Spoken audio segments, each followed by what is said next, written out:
भाई सब मानवता चैनल देख सुन रहे सभी दर्शकों का बहुत बहुत स्वागत है। वाहेगुरु जी का खालसा वाहेगुरु जी की फतेह, सतनाम जोहर।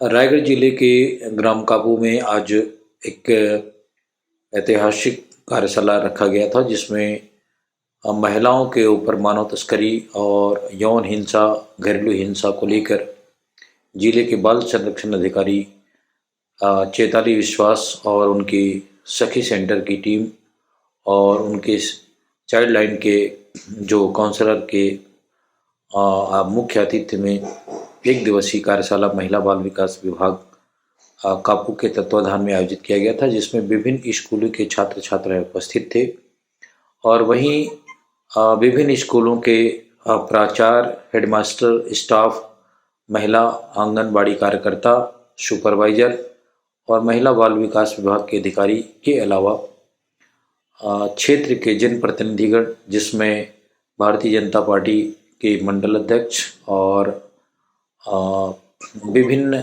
सामाजिक कार्यकर्ता और पत्रकार गण की उपस्थिति में मानव तस्करी को लेकर जो जन जागरूकता फैलाई जा रही है, उसको लेकर विस्तार से चैताली राय ने महिलाओं को और बेटियों को बताया कि किस ढंग से बच्चों को बहला फुसला करके बड़े बड़े शहरों में घरेलू काम करने के लिए भेज दिया जाता है और वहाँ पर उन बच्चों के साथ में अनैतिक कृत्य और बहुत सारे दुष्कर्म के मामले देखने सुनने को मिलते हैं। कई मामले छत्तीसगढ़ में और विभिन्न जिलों में ऐसी घटनाएं लगातार बढ़ती रही हैं। इसको रोकने के लिए शासन प्रशासन की ओर से टीम गठित करके शासन प्रशासन के द्वारा इसको संरक्षण देने और उसके कारगर उपाय करने के लिए कार्यशाला भी रखी गई है और विभिन्न ब्लॉक क्षेत्रों में तहसील स्तर में, जिला स्तर में ऐसे कार्यक्रम करके लोगों में बेटियों के प्रति जन जागरूकता फैलाए जाने के तत्वाधान में आज कार्यक्रम आयोजित था। उस कार्यक्रम के अवसर पर चैताली राय जी ने जो बच्चों को संबोधन के माध्यम से, जन जागरूकता के माध्यम से क्या कुछ कहा, उनकी आज हम इस कार्यक्रम के माध्यम से उनके विचारों को आप लोगों के सामने दिखाने और बताने की कोशिश करते हैं कि उन्होंने क्या कहा और भी लोगों ने क्या कहा। जोहार।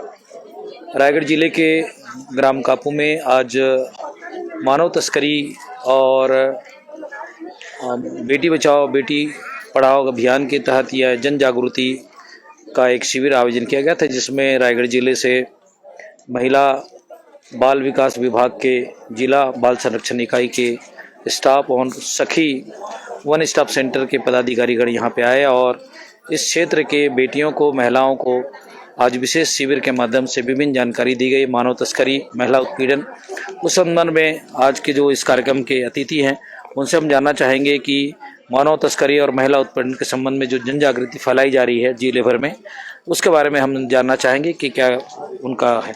बहुत बहुत स्वागत है मैडम चैनल। धन्यवाद।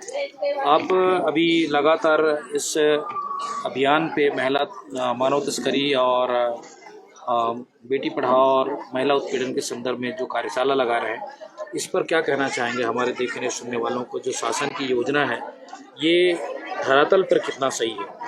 देखिए, अभी तो बेटी बचाओ बेटी पढ़ाओ के अभियान के अंतर्गत बहुत सारी योजनाएं चल रही हैं, जिसमें से कई सारी योजनाओं को शासन द्वारा नियमित चलाया जा रहा है, विधिवत उसका पालन करते हुए। और मैं मुख्य रूप से आज के इस कार्यक्रम में आई हूँ जो कि मानव तस्करी से संबंधित है, जिसमें महिलाओं और बालिकाओं और बालकों के साथ भी मानव तस्करी हो जा रहा है। तो उसके रोकथाम के प्रयास के लिए हम जगह जगह पे एक शिविर का आयोजन 3 दिवसीय किया गया है। मैडम, लंबे समय से कापू क्षेत्र में मानव तस्करी की रैकेट चलते रहे हैं और इस पर काफ़ी विराम भी लगा है, लेकिन अभी पूरी तरीके से विराम नहीं लगा है।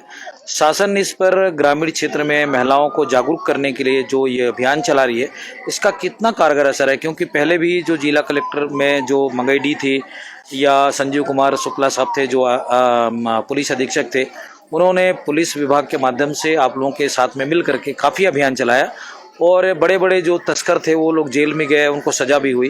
तो आज के दृश्य में जो अभी आप कापू में अब आई हैं, तो यहाँ पे क्या लगता है कि इस पे कुछ कंट्रोल नज़र आ रहा है? जी हाँ, हम पूर्व में भी 2016 से लगातार करते आए हैं। 2020 तक, कोरोना के पहले तक हमारे उस प्रयास से बहुत हद तक सफल हुआ, लेकिन ये है कि जब बहुत ज़्यादा तेज गति से सारे विभाग एक्टिव होते हैं तो लोग कुछ समय के लिए शांत हो जाते हैं। शांत होने के बाद चूंकि वो शांत है, हमारे पास कोई प्रकरण वैसे विस्तार रूप से नहीं पहुंच पाता है, तो स्थिति थोड़ी सी नम्र होती है, गति धीमी होती है। तब इन लोग फिर मौके परस्त होने के कारण फिर से उस चीज़ का फायदा उठा के तीव्र गति में आ जाते हैं। तो ऐसी स्थिति में दोबारा हम फिर से उसको कोरोना के बाद, कोविड के पेंडिंग समय के पार करने के बाद, तो अभी हम फिर से इसमें आए हैं, क्योंकि कुछ प्रकरण हमें पता चल रहा है, जिसके कारण प्रशासन की ओर से निर्णय लिया गया कि इसका प्रचार प्रसार को वृहद रूप में किया जाए। इस प्रचार प्रसार ही एकमात्र माध्यम है कि महिलाएं या इससे ग्रसित होने वाले स्वयं को पहले संरक्षण प्रदान कर सकते हैं, उसके बाद विभाग और संस्थाएं तो बैठी है करने के लिए। जी, बहुत बहुत शुक्रिया। हमारे बीच में महिला बाल विकास के अधिकारी तो ये थे चैताली विश्वास, जो जिला बाल संरक्षण इकाई के जिम्मेदार अधिकारी हैं, और उन्होंने बखूबी लंबे समय से कापुत क्षेत्र में ह्यूमन ट्रैफिकिंग के लिए जो काम किया जा रहा है उस पर काफ़ी कारगर सिद्ध हुआ है। उनकी कार्यप्रणाली से इस क्षेत्र में एक रुकावट सी आई है और इसको पूर्ण विराम लगाए जाने की आवश्यकता है। बहुत बहुत शुक्रिया हमारे साथ जुड़ने के लिए। धन्यवाद। यहाँ प्रतिष्ठित सज्जन द्वारा बताया गया है, सर ने बहुत सारा चीज आप लोगों के लिए कहा है। मुझे पूरा विश्वास है कि आप लोग धैर्य से सुने और समझे हैं। मैं बताऊंगी मेरा 90% तो ही कवर हो गया सर चलेगा, और आप सब ने भी बताया है, तो मैक्सिमम बात तो आप लोगों को बता दिया गया है। अब मैं इसमें 2-3 चीजों को ही कवर करना चाहूंगी कि मानव तस्करी पता है अभी करता है, लेकिन एक समय के बाद वो खुद खड़ा होता है। तो मेरा ये मानना है आप सब उस एज को पार करके आगे आ चुके हैं, तो अब आप लोगों को खुद को खड़े होना है। खड़े होने की तरीका को मैं बताना चाहूंगी, ध्यान से सुनिएगा। बहुत देर से आप लोग धैर्य से सुने हैं, थोड़ा सा और मेरा भी धैर्य दिखा दीजिए, मैं कृतज्ञ हो जाऊंगी। आप लोगों को जैसे बताया गया, चकाचौंध की एक जीवन, प्रलोभन, लालच कोई तीसरा व्यक्ति देता है। दूसरा कौन है? ये पहले आप जो शिकार हुए वो स्वयं, दूसरा वो है जो उसे कई बार घर से या भेजा जाता है कोई, वो दूसरा, तीसरा वो व्यक्ति मतलब थर्ड पार्टी। वो थर्ड पर्सन जो तो आपके करीबी हो सकता है, परिवार का हो सकता है, समाज का हो सकता है। कई बार हमारे पड़ोसी में कोई घूमने बाहर से आए हुए हैं, दिल्ली बॉम्बे से, काबू क्षेत्र या फिर प्रभावित क्षेत्र में घूमने आए हैं, उनके कहने पे आप लोग मान जाते हैं कि उस जगह जाएंगे तो वहाँ बहुत अच्छी जीवन होती है, वहाँ जो काम यहाँ हम 2000 में या 3000 में कर रहे हैं वहाँ उसका 7000 10,000 मिलेगा। तो आप लोग ये रेशियो देख लेते हैं कि 5-6 हजार की बेनिफिट है। आप लोग ये नहीं सोच पाते हो कि एक व्यक्ति हमारा जो अनजान है, जिससे हमको कोई फायदा नहीं है, हमारे भाई पापा इससे संबंधित नहीं है, वो व्यक्ति हमको अनावश्यक क्यों फायदा दिलाने का सोचेगा? इस चीज को सोचो। मैं हर जगह इस बात को जरूर बोलती हूँ, बाय 1 गेट 1 सुनते हैं आप लोग? एक साबुन के साथ दो एक और फ्री, एक क्या फेयर एंड लवली है, हाँ, उसके साथ एक फ्री, बड़े खुश हो जाते हैं। कभी सोच के देखिए कि वो सही होता है कि नहीं? नहीं सोचे ना? नहीं सोचे बोल दीजिए कि सोचते हैं? नहीं सोचते हैं, क्योंकि हम क्या आ गए? लालच में आ गए कि हमको एक के साथ एक फ्री मिल गया, जो हमारा 6 महीने का चलने का अब साल भर चलेगा, हमने कुछ पैसा बचा लिया। लेकिन मैं आपको बताती हूँ ऐसा नहीं होता है। या तो वो बहुत रिजेक्टेड रहता है, सेल नहीं हो पा रहा, उसको सेल करने के लिए आपको लालच दिया जाता है। पहले वाले में जो सेल नहीं होने से उसका दम पे चला जाता, मान लीजिए वो 10 रुपए का है, वो पूरा 10 रुपए बर्बाद होता, तो कम से, और उसके पास एक और जो एक्स्ट्रा दे रहा वो भी बर्बाद होता, मतलब 20 रुपए बर्बाद होता। तो उसने 20 रुपए बर्बाद होने से 10 रुपए में 2 देके अपना 10 रुपए कमा लिया, बस 10 रुपए का नुकसान में गया। मतलब मेरी समझ में आई? मैथ्स पढ़ते हो ना?